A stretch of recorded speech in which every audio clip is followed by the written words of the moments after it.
My name is Colette Trudeau. I am the Chief Executive Officer of Métis Nation, British Columbia.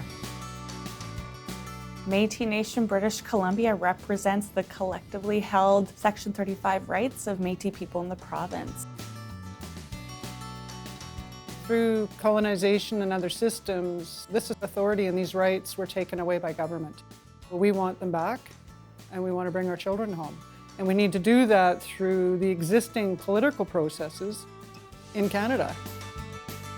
Everything that we do, what we are attempting to accomplish, is not about us right now. It is about our children. It's about building a healthy nation for our kids.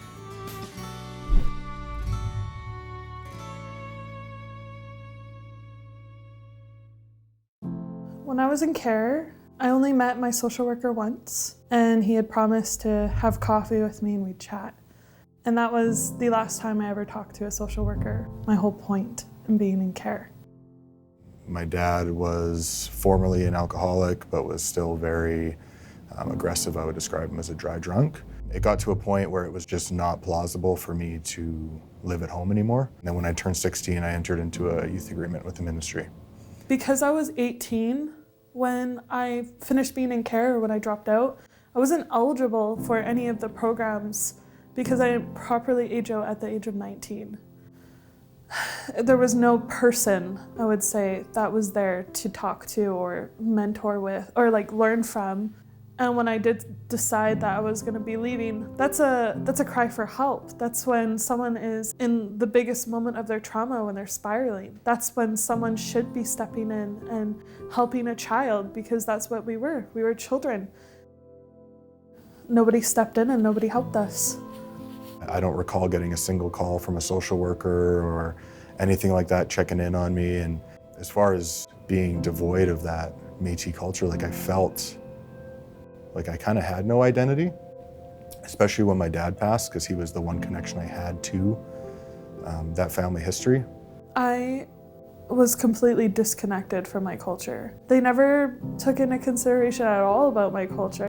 There was no point of trying to bring me to powwows or bringing us to ceremony or reaching out to someone that could do ceremony, or it was just silence on the ministry's part, in my opinion. I just think about all that time I spent struggling, where I could have been surrounded by my family and friends and people like me and programs that were there for me that I didn't even know about.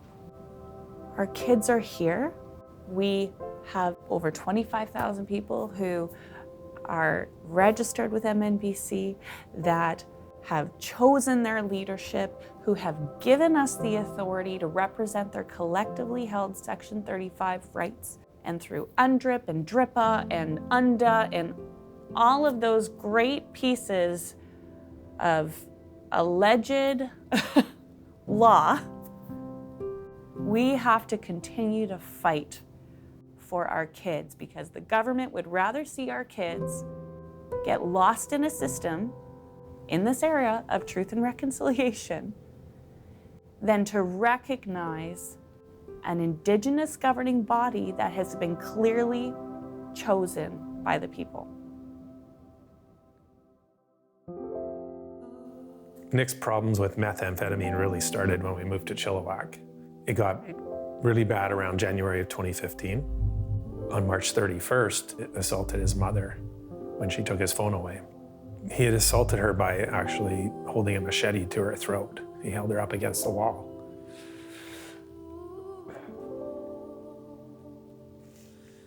Just thinking about it, because it's not him. That was the drugs. So natural reaction, she called 911. And once the police were involved, there's no stopping it. So he was charged. The only way to get treatment at that time in BC was to plead guilty and get referred to a program. They let him start the program. He was staying with a family. Preferably, he should have been at my mom's. He should have been with my sister or one of my cousins. That's where he should have been living. They were calling me and saying, yeah, he's struggling and we're not sure he's gonna make it. I came home from work Around 5 o'clock, I got in the door. My phone rang, and it was Head Start people and she said, Nick's been in an accident. She said he tried to take his own life. He tried to hang himself. I called my sister. My sister's a nurse, worked at the hospital. I said, hey, can you go check on him? Because I heard, he had an accident. And she said, okay. And it was her that phoned me to tell me he was dead. Nobody else did, even to this day. MCFD's never told me that he's dead.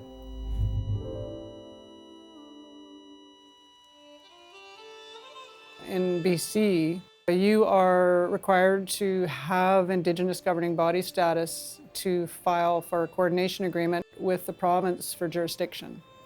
So a jurisdiction for Children and Family Services and the child welfare system requires you to be IGB. Recognition by Canada as an Indigenous governing body. So without IGB, we just can't take those next steps. Every community deserves the opportunity to take care of our kids. We deserve the opportunity to do that prevention work. IGB is something that has been developed by the government that continues to create a barrier to making things right. Last fall, we had the declaration from our citizens at the AGM.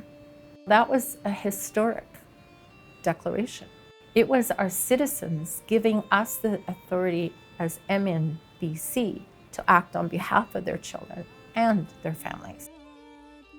The longer we have to fight for Indigenous governing body status, the more kids that are going to feel alone in the system. I believe that if we had IGB status back then, when we picked up that phone in January of 2015 and said we need help with our son, he's in the early stages of addiction, we would have got help.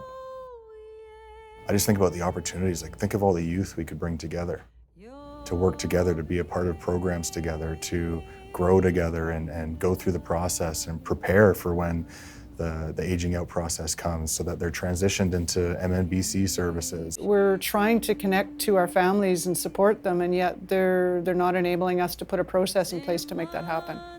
That needs to change. We are not a make-work project. Our kids are not a make-work project. We know what we're doing. Let us do it. The responsibility of these children, it is ours, not theirs. I'm just really surprised in 2024 that Canada is still doing business this way. Stop asking us to explain to you what we want. We have told you so many times. I'm tired of the constant round and round conversations. And then when we come to the table and say, this is what we're gonna do, they say we can't help you.